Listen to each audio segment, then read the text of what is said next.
Hola, acabamos de finalizar el webinario correspondiente a la sesión número 30, que tiene por título Educación y Aprendizaje. En ella, pues, hemos evaluado las definiciones de educación, que sería cualquier experiencia que nos lleva a un aprendizaje, y el aprendizaje, que es ese proceso individual de adquisición de conocimientos, habilidades y comportamientos. Enlazando con la sesión anterior, veíamos que había dos visiones sobre el aprendizaje fundamentales: la racionalista, que nos dice que la mente humana es la que tiene que dirigir ese proceso de aprendizaje y lo tiene que hacer de una manera lógica y estructurada, y la visión más asociada al romanticismo, que nos dice que hay que confiar en la naturaleza humana, que el aprendizaje es algo innato y que cuando se le dan las condiciones al niño para que pueda aprender, pues lo hace directamente, lo hace él solo. Pues de esos tipos de aprendizaje se desarrollaron diferentes métodos que en este siglo pues, se han ido testando. Tenemos el caso de Sugata Mitra, un profesor indio que puso unos ordenadores empotrados en unas paredes en la India, de tal manera que los niños de la calle pues podían jugar con ellos, y al final comprobó que al cabo de unos meses esos niños habían aprendido solos a mejorar su acento con programas de texto a voz, o aprendían diferentes disciplinas. Esto lo que nos muestra es esa capacidad innata que tienen los bebés de aprender, que no valoramos lo suficiente, porque andar, comer o hablar son unos aprendizajes impresionantes que cuando tenemos que realizar de mayores cuesta muchísimo de producir, y que los niños, como lo hacen con facilidad, pues parecería como que no es tan importante, pero nos está indicando que tenemos esa capacidad de aprendizaje innata, que luego, si se ve reforzada por el interés de los adultos, que nos hacen sentir que eso que estamos haciendo es importante, pues todavía se hace más potente. Aquí lo importante es darnos también cuenta de que cada niño es diferente, ninguno es igual al otro, por lo tanto su capacidad de aprendizaje cambia dependiendo de su contexto. También sabemos que se produce un desarrollo cognitivo por etapas y que habría que adaptar el aprendizaje a la etapa de desarrollo de cada niño. Por lo tanto, no puedes dar un sistema único para todos, porque cada uno está en su momento de aprendizaje diferente. Edgar Dale nos dijo además que las experiencias se integran de diferente manera dependiendo de los canales de percepción que se empleen. Lo mejor para poder aprender de una manera profunda es enseñarle a los demás eso que has aprendido. Ahí es cuando se queda registrado durante toda la vida. También David Ausubel nos añadió ese punto muy importante, que es que el aprendizaje va a ser más efectivo cuando lo basas en conocimientos previos, y por lo tanto es otra de las cosas que hay que tener en cuenta si queremos que los niños aprendan de la manera más efectiva.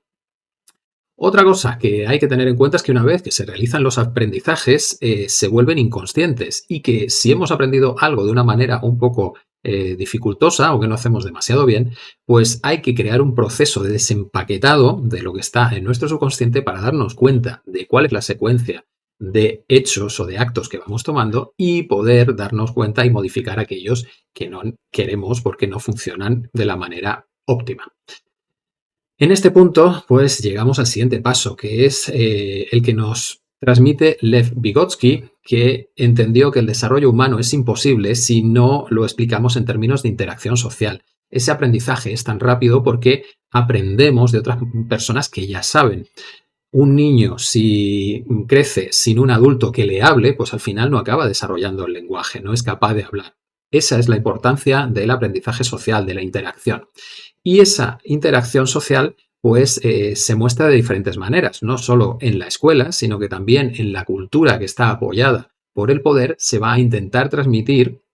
la información relevante, los valores de la sociedad, para que queden interiorizados fuertemente en las personas. Esto se realiza, por ejemplo, a través del teatro, el cine, las obras artísticas, porque esas obras tienen la capacidad de generar en el oyente o en el que las ve un estado regresivo en el que la historia se vive internamente, y entonces en ese estado semi-hipnótico es fácil que la historia genere unos condicionantes, unos patrones internos, y dependiendo de cómo acabe, nosotros vamos a ver la realidad como trágica o como llena de opciones. Y esto lo vemos en culturas como la griega, la hindú, la china, la japonesa o incluso la occidental. Últimamente vemos que en el cine apareció un cine diferente, alternativo, de autor, en el que se buscaba romper esas historias que tienen un final definido y permitir que las personas sean las que creen su propio final, lo que invita a la reflexión y a la toma de responsabilidad en esas historias, en cómo las terminamos, en cómo queremos ver el mundo saliéndonos de ese adoctrinamiento oficial. También por parte de la oficialidad se transmiten las normas a los ciudadanos. Y esto se realiza muy fácilmente a través del sistema educativo, logrando, por ejemplo, la conformidad grupal. Todas las personas piensan igual, tienen el mismo tipo de respuesta ante ciertas preguntas, incluso si esa respuesta está equivocada. También en el sistema educativo se generan conflictos intergrupales, se asocian las clases como el grupo y esas clases compiten con otras ante recursos escasos y eso genera tensión entre los grupos. También se aprende agresividad en el entorno educativo porque los niños son capaces de modelar ciertos comportamientos agresivos simplemente de observarlos en otras personas y eso acaba condicionando la manera de responder ante determinados estímulos. Al final, el sistema educativo genera también la obediencia a la autoridad y eso hace que sea muy fácil el adoctrinamiento social y que puedas coger un grupo y convertirlo en una secta bajo control autoritario. Comentábamos en la sesión que una opción diferente al sistema educativo también es el educar en casa y que en la Universidad Viviente del Terreno pues ofrecen escuelas de padres por si ese modelo es el interesante para alguno. Para finalizar esta sesión hablamos de las religiones estatales, la segunda vez que lo tocamos y en este caso pues tratamos sobre la política, que podemos ver que en el fondo las ideologías no son más que justificaciones a los miedos de determinados grupos que luego se revisten de argumentaciones lógicas. Napoleón nos decía que la buena política es hacer creer a la gente que es libre y esa sería la base de cómo funcionan los partidos políticos y los sistemas actuales, en los que la política se transforma en una religión, creando rituales, líderes y la promesa de un futuro mejor que nunca llega, aunque tienes que hacer sacrificios para poder alcanzarlo. Y hasta aquí los contenidos de esta sesión que abrieron un webinario muy interactivo en el que se habló de política, de ley natural, del homeschooling, cada uno ofreciendo pues diferentes opciones o preguntando sobre las posibilidades de cambio, las consecuencias de las diferentes opciones que se habían propuesto, lo que nos condujo a un intercambio de ideas muy enriquecedor.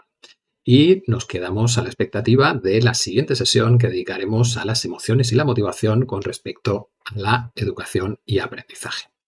Hasta la semana que viene.